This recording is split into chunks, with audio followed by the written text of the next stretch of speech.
Hello, dear listeners. On this week's episode of You Are What You Read, we are joined by an American treasure. You all know and love him, the great Rob Reiner. Rob is here with a new memoir, a fine line between stupid and clever, The Story of Spinal Tap. He co-wrote it with Christopher Guest, Michael McKean, and Harry Shearer. You do not want to miss this hilarious deep dive into how it was made. Rob Reiner is a two-time Emmy-winning actor for his role in All in the Family. He also is the acclaimed director of, get ready guys, because this is like an American, this is iconography here. He directed This Is Spinal Tap, Stand By Me, The Princess Bride, When Harry Met Sally, Misery, A Few Good Men, The American President, Ghosts of Mississippi, and The Bucket List. Recently, Rob directed the Emmy-nominated documentary Albert Brooks Defending My Life and the sequel to This Is Spinal Tap. Rob Reiner is a dedicated political activist. He spearheaded a tobacco tax initiative in California to fund early childhood development, and he chaired the state commission to oversee its implementation. In 2008, he co-founded the American Foundation for Equal Rights, which paved the way for marriage equality nationwide. I am so thrilled to introduce the great Rob Reiner to you right here on You Are What You Read. Ladies and gentlemen, Rob Reiner. I want to start when you were a boy.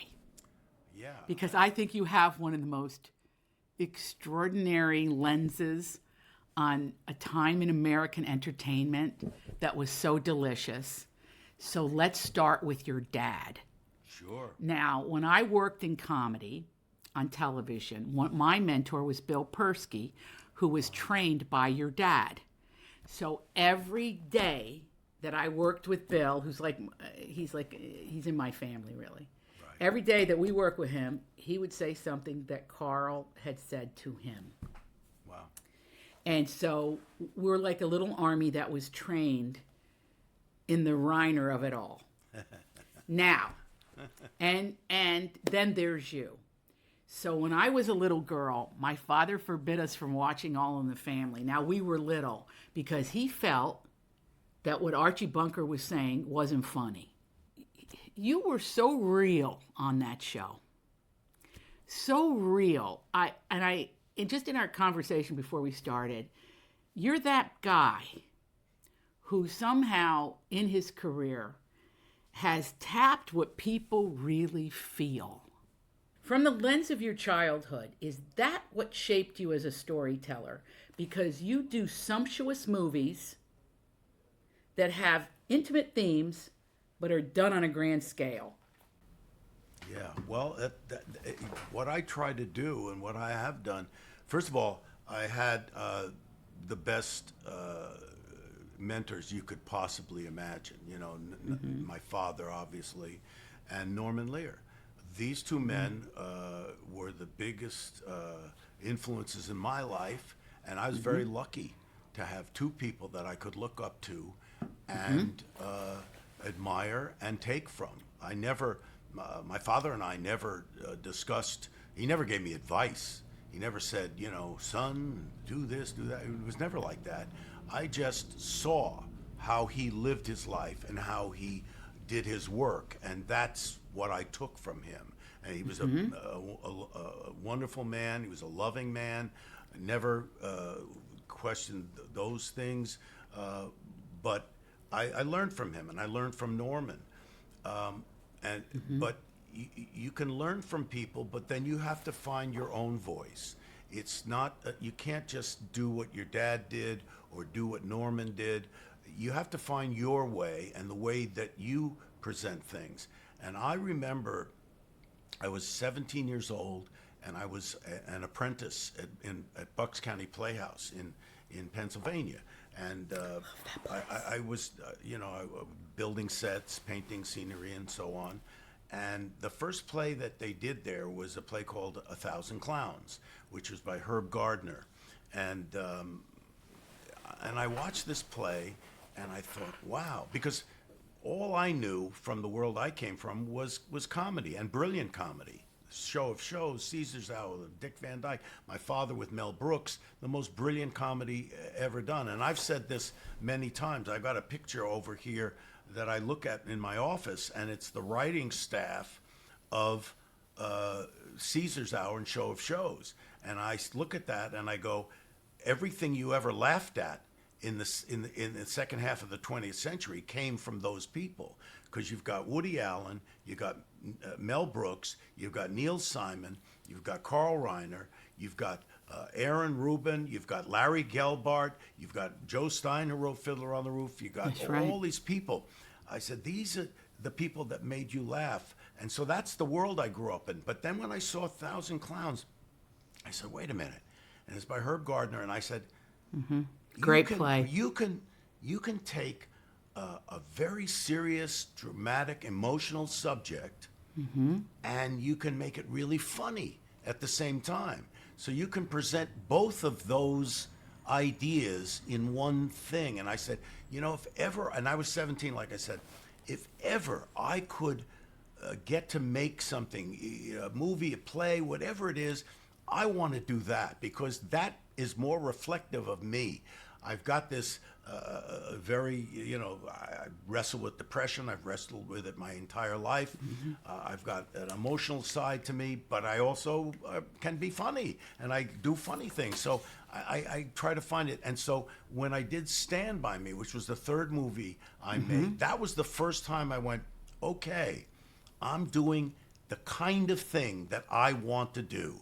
I want to take something that's emotional, that has humor to it, there's nostalgia, melancholy to it, and put it in one place. And so I've tried to do that with, virtually every movie I've made. Look, even a movie like Misery, there's laughs in it. I've got laughs in it, but they're earned laughs, they come out of the characters and so on. But I can tap into the theme that is resonating with me, and I've done that with every I've tried to do that, and I don't always succeed, but I try to mix those things. And those are things that are not something that my dad did or Norman did, it's different. But I've taken from both of them, and particularly, with Norman, I've found that you can take your fame, celebrity, whatever it is, your position, and you can use it to advance something, issues, political ideas that you want. I saw him do that with People for the American Way, and I said, "Oh, okay, that's something I want to be able to do." And he lived his gospel too. Yes. He created shows that used to be called black shows, but about black families, Puerto Ricans, Italians, whatever suited the storytelling.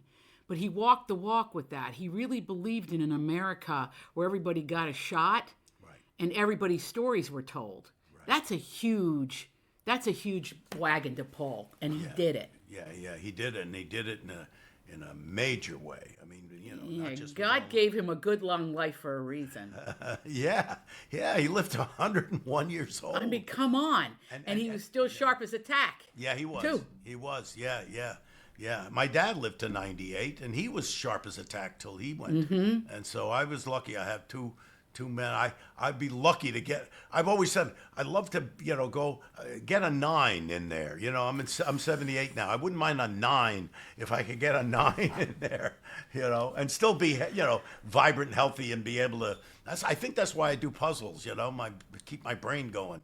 Well, it's very interesting because you're really I know you're laughing at me, but it's the word youthful. I don't see in you like any kind of massive decline or change. Well, no. My mind is pretty good, and I still remember things that people go, how do you remember that name? Like, for instance, I'll say, oh yeah, in the O.J. trial, remember that witness Robin Cotton? They said, what do you mean, how do you know Robin Cotton? Anyway, Mark Furman, I remember things. It's weird. I can keep things in my head. Your work. I mean, you just mentioned Stand By Me, but what I revel in your work is you could be an agony aunt with the depth of understanding the relationships between men and women. Yeah. You are a coal miner, but in that regard, you go deep. Yeah, but I could also be the canary. I go deep, and I could die going down there. It could be the death of you. Yeah. But there's this sense always, you're happily married many years, you have a family. Right. Penny's mom was a dance teacher. That's right. In the Bronx. Okay. Yeah. In the Bronx, right. And they were Italian. They were Italian. Masciarelli. Okay. So you were you're like Masciarelli. And so you're really, at the first go around, you were Italian by marriage. Yes. Well, the neighborhood I came from in the Bronx, I was literally born across the street from Penny. I didn't know her as a little kid because, but the neighborhood I came from was all Italians and Jews. So I thought you're either Jewish or you're Catholic. And those are the two religions in the world, when you're a little kid. But we found out when we started to date each other that, hey, where are you from? I'm from the Bronx. Yeah, me too. We're in the Bronx. Marshall, I'm up from the Grand Concourse. Oh, yeah, me too. We're in the Grand Concourse. Well, I was born in 3224 Grand Concourse. Oh, I was 3235. We literally found out it was the weirdest thing. And so, yeah, we were both from the, and so, yes, I thought Penny was Jewish. I didn't know she was, because I didn't know. And she said, no, we're Italian. I said, well, in my neighborhood, that was the same thing. Italians and Jews, they're very family oriented. That's right. That's right. Italians and Jews make the praying hands. Yeah, they're the same thing. Yeah. So that's really interesting. So that had to, Gary, so if he's your brother-in-law, he wasn't really an influence.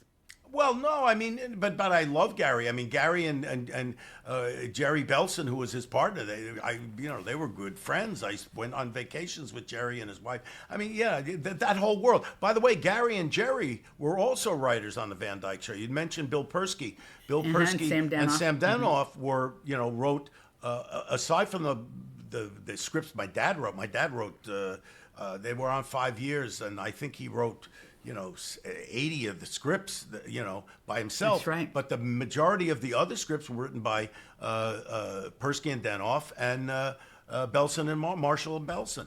Those are the other writers. That makes me think of what one of your father's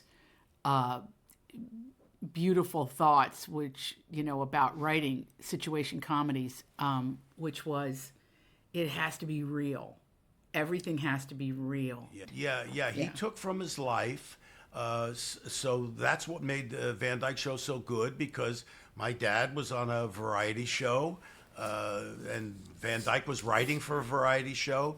My dad lived in New Rochelle. Van Dyke lived, as a matter of fact, we lived on 48 Bonnie Meadow Road, and Van Dyke lived 148 Bonnie Meadow Road. And the street that we lived on in New Rochelle is now Dick Van Dyke Lane. So that was that was the thing. But what my father used to say was, write about something where only you stand, and that will make it as honest and real as possible. Because if you know. If it's someplace where you stand, you can write from a very honest place. And that's what he tried to do with Van Dyke. Do you feel like then, Rob, if we're applying to you, what we're saying what your dad said, to stand where you are from that lens, right? Look at the swath of your work. It seems to me you modeled that, but you took it a step further, because we've got The Princess Bride, and I got to meet Bill Goldman, so. And we became really good friends, very close. And he was dying, he was towards the end of his life. And I went up to see him, this was about 4 days before he died, I think, right before. And I went up to see him, and I was talking with him, and we're chatting and back and forth. And, I knew he was going to be going pretty soon. And so I went up to him, and I said, and I just quietly said, Bill, I just want to tell you that, I love you. And he went, fuck you. And that to me was the best Bill Goldman. I mean, he was right to the end. He was like that. And that was his way of saying, Man, I love you too. That's hysterical. Yeah. That is hysterical. Yeah. There's another theme in your work is like you really tap major American literature when you can. Popular literature, what we would call commercial fiction very often. Misery, for example, is a great one. Can you talk about that a little bit, the Stephen King aspect? Yeah. The thing that's weird about Misery is that when I first did it, people would say, well, where's your way into this? You say to write about or to work on things where you stand. How can you stand? Where do you stand in this thing? And I would say, no, you don't understand. Misery is about, at the core of Misery, it's about a guy who's become wildly successful writing a certain type of book based on this character, Misery Chastain. And what he wants to do is break away from that. He wants to do something that's closer to what he is and an extension of himself. But he's frightened. He's frightened that if he writes that other thing, he's going to alienate his fans. They're going to not only abandon him, but they're going to kill him. His best fan, his number one fan, represented by Annie Wilkes, played by Kathy Bates, is going to actually kill him over the fact that he's moving. So at the time of my life when I became very successful doing All in the Family, and the show was coming to an end, and I was offered to play the character with Sally Struthers playing the Gloria character as a spin-off, and a lot of money to keep doing that, which is what I had been successful at. But for years, I had wanted to direct. I had already directed theater in Los Angeles. I started my own improv group that I directed. I had directed, other things. I wanted to break out and be a director. And it was like, no, we want you to go this direction. So what I understood was, in order to do what I wanted to do, it meant saying no to something that I was successful at. Wow. And would people get mad and not accept me in this other way? Now, they're not going to kill me. They're not going to, but I could kill my career, certainly, if I went in a direction that people didn't want me to go in. And at the time, you may not know this, but when I made that transition, there were others that were making the transition from television to movies. Ron Howard, Jim Brooks, Penny Marshall, Barry Levinson, and Danny DeVito eventually. But at the time, people who worked in television didn't do movies. It was like there was a line. There was a line. The people who did movies were royalty, and the people who did television, we were peons. We were looked down upon. We were the lowlifes, the serfs. And so to make that bridge to go to that, it was considered not something you did. So it's something I knew I wanted to do, and that is at the core of Misery. So now that it's told in the genre of a thriller, that's something I wasn't aware of. So not schooled in. So I watched every thriller. I watched every Hitchcock movie, and I learned the grammar of the filmmaking part of a thriller, and then all in service of this core idea, which is making a change creatively to something you really want to do. So now you're standing in it. You're standing in it. You're in there. And the same thing with Few Good Men, because I didn't serve in the military. Right. It's a courtroom drama, and it's set in the military. But at the core of it, again, and the thing that drew me to it is it's all about a young lawyer who's never fought a case in court. He had a famous father who was a lawyer, whose father was tremendously successful in court, and he had never tested himself. So it was all about a young guy stepping forward and saying, okay, this is what I'm going to do. And so I related to the Caffey character. I knew what that was. I knew what it was to be, having to look up to, a successful father who was good at something that he wanted to do, that I wanted to do when I was little. And you never had that conversation with your dad? Like, No. Dad, I want to be like you. No, but here's what I was told, and I don't remember this, but I was told by my mother and father that when I was 8 years old, I came up to them and told them that I wanted to change my name. And they thought, oh God, this poor little kid, he's worried about being, the son of, and the living in the shadow of, and all of that. And they said to me, well, what do you want to change your name to? And I said, Carl. I don't want to change my last name. I just wanted to be him. I wanted to be like Carl Reiner because I loved him and I looked up to him and I admired him so much. Oh my God, that's an incredible story. Yeah. Isn't that beautiful, though? Well, it speaks to the man he was. I never heard a bad word about your dad, ever. No. Or your mom. Or your wasn't. mom. There wasn't.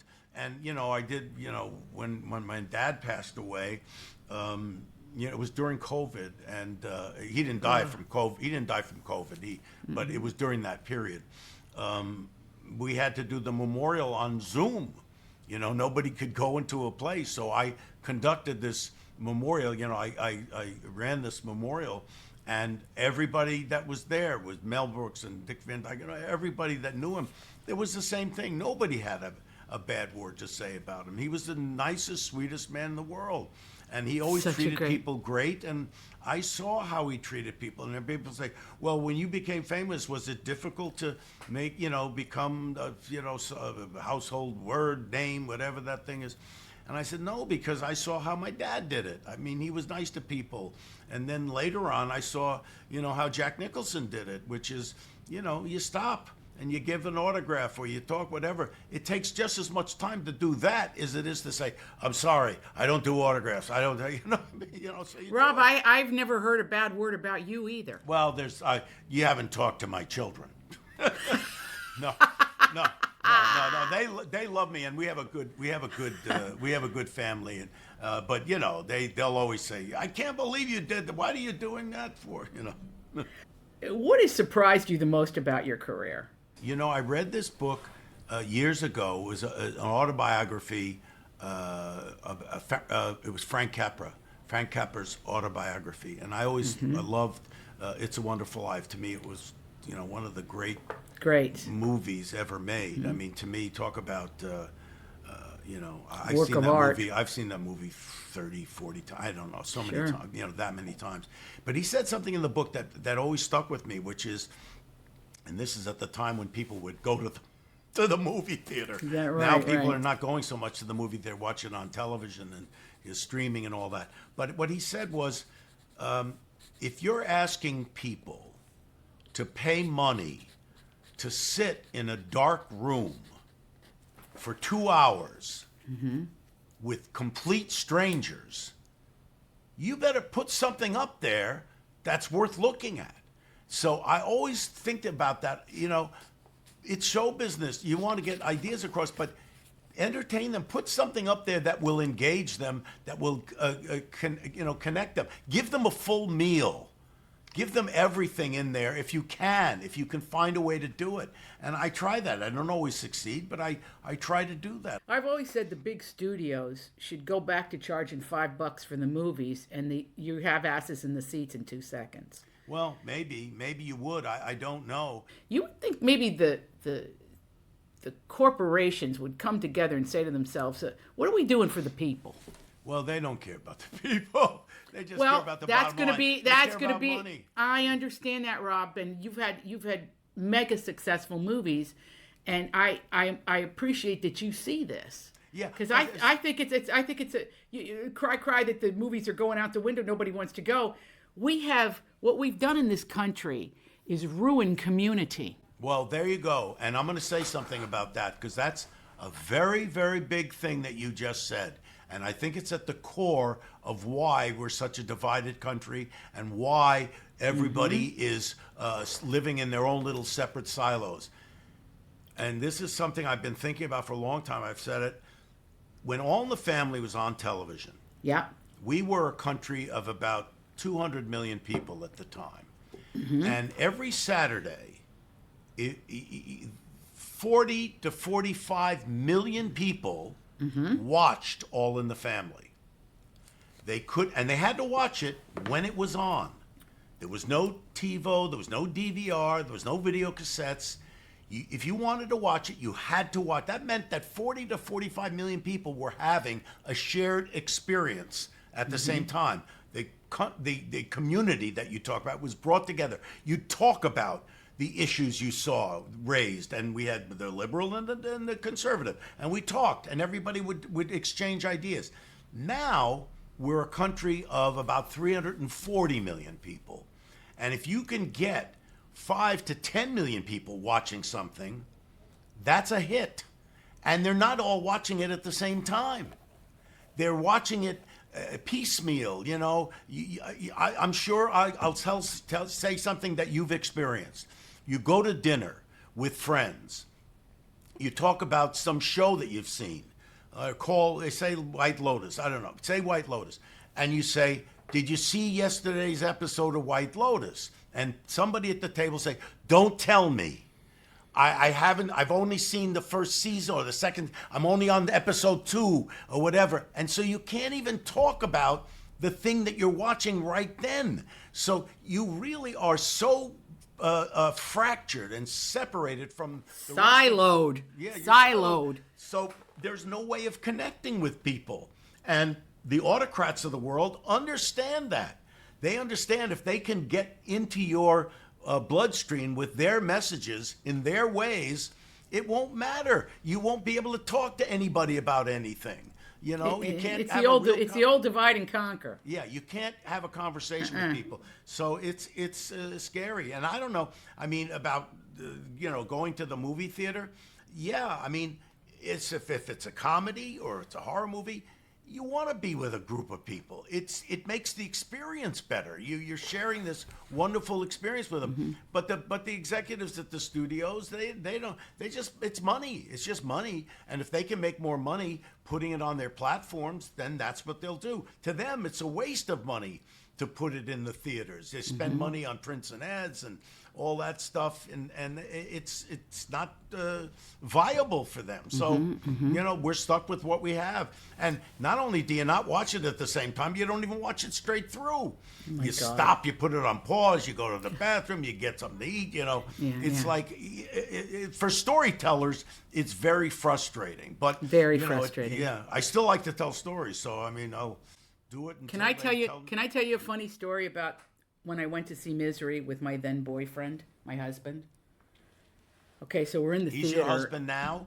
Yeah, he's my husband now. I'm one of those. I'm like your mother and father. But wait a minute, was that like it was a date night? And it was a date night. It was like one of our first dates. You don't go to a rom-com. You go to Misery. Well, don't get mad at me. What do you want me to tell you? That was what was available at the time. No, I understand. And we loved you.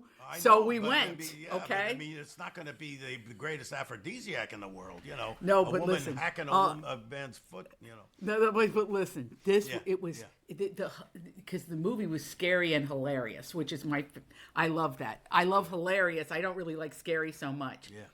But it was leading up to the Oscars, and they used to show shorts before your main presentation. And there was a movie that came out when Misery came out, a little short called Knickknacks. And it was this little short movie about, now listen, at the time, it was like avant-garde. It was like little characters came to life on a table and were, So now we're watching the movie, packed in New York, sitting on our coats, because it was cold out. I don't remember when that movie came out. Was it March, April? I don't know.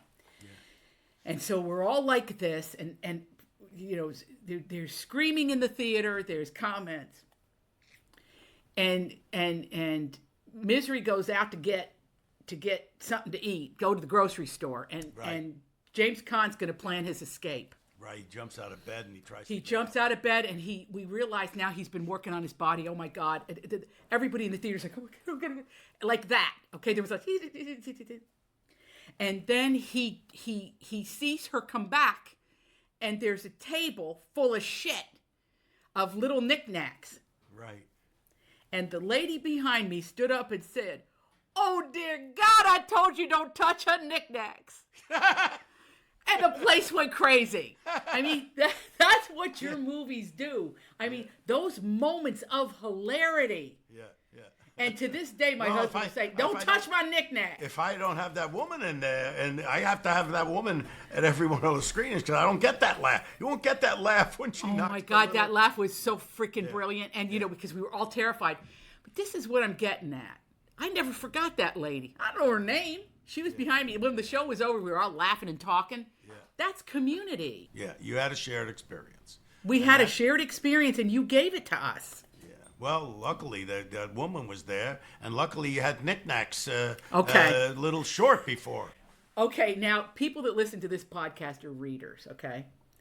They read, and I am madly in love with a fine line between stupid and clever, but it's two books in one. Smell the book. Yes. This, I'm going to be honest with you, I read it aloud because it comes in play form. That's it's an interview format. With the second part, Rob, the smell the book part, but flip it. Okay, guys? Yeah. So my goal for you and your beautiful co-writers is to make sure this is in every Christmas stocking in America and under every Hanukkah bush. Because I think this thing is, it is laughs. And also, you brought us into the process, everybody that's listening, of making Spinal Tap. So we have we have Christopher Guest, Michael McKean, and Harry Shearer. Right. Now, when we talk about The Princess Bride being a seminal work that families went to together and still watch, my daughter, who's 23, still she loves all your movies because I trained her. And I did a good job. But the thing about Spinal Tap, Rob helped me with this because I also watch a show called CBS Sunday Morning. I bet you and your wife do too. Do you watch that show? Yeah, I have. Not every week, but I have, yeah. Well, lately, they've had on every rock band from 1972. Wow. Now, okay, so they are older men now. Yes, they're all older men. And that's what we did with the second movie, the sequel. But they look like this. Yes, they look like this now as opposed to this. That's right. So I said to myself, and this is why I called everybody on the planet to get you to come on, because I had to say this to you. I am agog at the fact that you live in the moment still. I think there's some part of you maybe that still feels like that television peon that's trying to discern what the people want from you. Am I right or am I wrong? Well, I don't know about that, but I do know that we have to live in the moment because after 40, when we made the first film, This Is Spinal Tap, came out in 1984, and this sequel comes out 41 years later, we say, well, why are you doing a sequel? Why now? And we weren't going to do it. We thought, oh no, this is done already. We've done it. People love it. It's in the National Film Registry from the Library of Congress. This goes to 11, which is a phrase from the first film, is in the Oxford English Dictionary. So we said, we've done it. Leave it alone. But yeah. Harry Shearer, God love Harry Shearer, he decided, because we had never made any money off the first one, he said, this isn't right. I want to get the rights back. And he got the rights back. It took him about 4 years. We got the rights back. And we said, now what are we going to do with it? So we said, what is going on now? What is happening in the world now? One thing we knew is that the three guys who used to play all the time, they played, after the first one came out, they played Wembley Stadium and Glastonbury and Royal Albert Hall, Carnegie Hall. They played all these places. They hadn't played for 15 years. So we said, what is that about? Are they not talking to each other? Is there bad blood? And we started to mine that a little bit. Then we looked at the scene right now. And you're right. There's the Rolling Stones are still out there. Paul McCartney's still doing it. You've got the Eagles back out there. You've got Leonard Skinner. For crying out loud. Yes, I saw Bruce Springsteen, Roger Daltrey with Pete Townsend is back there. Oasis got back together, and Metallica's still out there. So we said, what would these guys be doing now if we got them back to? And they're at the age they are now. It's a different story. I mean, it's a different take on it. So it comes out of something very real. That's what and then Simon and Schuster said, come and, oh, by the way, I don't know when this on, but this Sunday, the 60 Minutes is going to do a piece on us, about this. Well, we'll link it. We'll link it. Now, I can't wait to see the movie. But there's this sense that you guys got in a room and kind of, as you mined this again, said, what are our greatest hits? What are our greatest hits? What do we want to talk about to a new audience who may have never seen Spinal Tap or who is being introduced to it? That was a problem in our minds. It was, but then a weird thing happened. We had a couple of screenings that the half the audience had seen the first film, and the other half had not seen the first film, and the response was equal. I mean, obviously, if you've seen the first film, you'll get some of the references in the second. But if you haven't seen the first film, it works on its own, and we wouldn't have made the film unless it worked on its own. It's on that PVOD, VOD. It's yeah. You can get it. I mean, if you want it, you can get it now. Stephen Van Zandt was on this podcast, and he wrote a wonderful memoir, and he's a brilliant man, and when I was reading this book, I kept saying, I've got to send this to Stephen because he will go crazy for this. Interesting is we have, in the book, we have a bunch of rockers talking about their Spinal Tap experience. And we've got, Don Henley from the Eagles, and we've got Slash, from Axl Rose. And there's a number of people in the book that talk about this. And Stephen, I'm sure he's had these experiences. You capture the rock and roll life, the people in it, the inanity of it. It's hilarious. But what I loved about reading this was I think I was in your mind a little bit about how you build a landscape of a story with others. So that includes the casting. Right. So clearly, Christopher Guest, Michael McKean, and Harry Shearer were kind of they set the table. We were already together. I mean, I didn't cast any. We're a unit. We were a unit when Spinal Tap first appeared in 1978. Why were you a unit? Why were you a unit? Because I did a television show called The TV Show. It was a special, 1 hour special. And I'm sitting in my den and I'm flipping from one channel to the next. And we did, sitcoms and commercials and telethons. And one of the things we did was a satire of a late night rock show called Midnight Special. And I played Wolfman Jack, and I introduced Spinal Tap for the first time. And they did a number called Rock and Roll Nightmare. It was a half of a video, like an MTV video. And Chris, Harry, and Michael were part of it. They helped write it. We were all together. And they started improvising, between takes in these British characters. And so we put it in our heads. Sometime we have to revisit these characters. So it came by in a very organic, natural way. So when we finally did it, it was the four of us created this thing. Okay. So I know our time is limited, and I hate that because I could talk to you for 4 more days. But are you sensing the super fandom that is at your feet here today? I sense it. I do sense it. Good. So just quickly, I mean, I wanted to get to everybody. I think, like when I talk about casting, I always refer to you because it seems to me you're like a jeweler. You have that magic way of pulling this person into a movie, this person, and trying things, yet they're rock solid. They're rock solid actors. I mean, if we say When Harry Met Sally, I think of Bruno Kirby. Yeah, he's great. I think of Bruno Kirby. May he rest in peace. Yeah. I was happy to meet him. He was great. He's a great guy. Okay, so that's just an example. But it seems to me all of the jewels that you put together, I just want you to give me a little thumbnail. I'm going to just name their names and just give me a little taste of what it is to have worked with them for this swath of 40-some years, maybe more, and what they bring to the table. Let's start with Christopher Guest. He's a genius. Chris is a genius. He's one of the rare, he's a dear, dear friend. We're really very close friends. And he's the only person I know who as brilliant as he is as an improviser, and who can create characters and get lost in a character, and also has this incredible musical gift. It's very rare to see those things. Michael is the same. Michael McKean, the same way. Let's go to Michael McKean. And Harry, the same.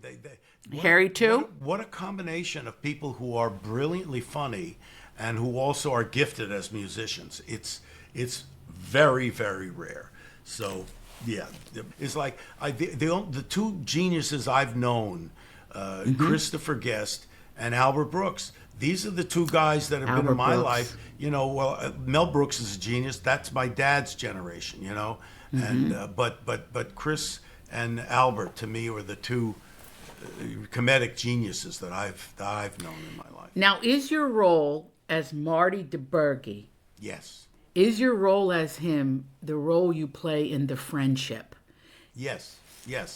I mean, first of all, I'm the director of the film. That's right. That's the number one. So, and we also say that Marty DeBurghi is the director of the fake documentary that they're making. So that mirrors itself. And so, yes, I am that guy. And I'm also, I can sing on pitch, but I'm not a musician. They're musicians. And yes, I'm the straight man in this. And you see me as a straight man in the movie, which is something my father was great at, the best straight man. You could say George Burns and Carl Reiner, the two best straight men. Yes. But, George had Gracie and my dad had Mel Brooks. So you have these two great comedians. But I learned from my dad how to lead people into places that you might be able to mine the humor, find where the humor is, and lead the people that you work with in knowing where they might be able to go to give you something funny. I try to explain to the younger audience that you created this mockumentary. They see it everywhere now. Yeah. And so they think it always was. But I said, no, Spinal Tap really kicked the door open on that. Yeah. Well, before us, there was The Ruttles, which was it was a specific satire of the Beatles that That's right. Eric Idle did. Ours was a takeoff of not just heavy metal music, but of documentaries itself. We were making fun of the rock and roll documentary, so it had another element to it. But you're right. I mean, it's the one that all, like I said, it's in the Library of Congress and all this stuff. That's right. It became this thing, and you see it in Parks and Rec and The Office and Abbott Elementary. I talked to Ricky Gervais about this, and he said that. Yeah, he says, I stole it. I loved, he said Spinal Tap was his favorite comedy of all time, still is. And he says, when I put The Office together, that idea of talking to the camera and making it documentary style, he says, that was, I convinced people I came up with it. He says, but, he unabashedly talks about that. Listen, it is hilarious and entertaining, but there's also it's a little bit of a primer on how you tap your voices and make a film. It really is. And one of the things that I wanted to ask you was, did Robert Altman have an effect on you? The idea that you write the scenes on the spot and you have a ball with it? No, because, listen, I love Robert Altman's stuff. There's a lot of stuff, in Nashville. There's some great things. I was going to say Nashville, yeah. No, yeah. But I was... I was steeped in improvisation long before I even knew about Robert Altman. When I was 19, like I say, I formed my own improv group when I was 21, and I had that for a year or two. And then when I was 21, the Committee, which was an improv group from San Francisco, which was an offshoot of Second City, came to Los Angeles, had a troupe down in L.A. They asked me to join that troupe, and I was in that troupe for a while, and I studied improv. The Bible of it is Viola Spolin wrote a book called Improvisation for the Yes, Theater. for actors. She was the mother of Paul Sills, who was the creator of Second City. First the Compass Players and then Second City. So this is my background. This is where I was raised in improvisation. So that. Well, you never get a chance. You never get a chance to do that in a major motion picture. No, because everything is so regimented because of the cost of it. Yeah, but it sounds like I always say to actors, if you can improvise and you have something you want to do that's better than what we have, go for it. You know, some actors are great improvisers, others are much more comfortable with the script. So you just have to go with whatever the actor's strength is. Okay, so this leads me to my last question. Okay, what's the meaning of life? Okay, I think you told me that. I think you kind of told me that. Like, hold on and have some hope, baby, because this is going to be rough waters. Yeah. In all the history for you, I mean, and this is a tough question to ask you. Who's the actor that got away that you wish you could have worked with that you didn't get to? Well, nobody got away because I'm not dead yet. But there are a couple. I mean, I've always admired Cate Blanchett. I've always thought she was a brilliant actress. She's like the Aussie Meryl Streep. Sure. Yeah. And so I've always thought, I would have liked to have worked with her, and I don't know that I'll find the chance or the right project. But listen, I got to work with the greatest actors of all time. I mean, Jack Nicholson is in the pantheon, and Michael Douglas and Kathy. Kathy's one of the best actresses. I mean, I've worked with so many great actors and actresses. So I don't think of it that way. I just, the one I've admired that I never worked with was Cate Blanchett. Oh, that's a fantastic answer, and it's a great place to end. We are wishing you, like, every wonderful good thing for you, your beautiful wife, your family, all your friends. You know, Rob, we say this behind your back, and I never met you, and I'm so thrilled to meet you here. You're the real deal in every way. A mensch. Oh, thank you. That's the highest compliment, especially good man. Right after Rosh Hashanah. That's right. Well, listen, I know my holidays. Okay, I might be Catholic, but I'm still in the hood with you. Yeah. Okay. All right. Well, lots of love, and thank you so much for this beautiful conversation.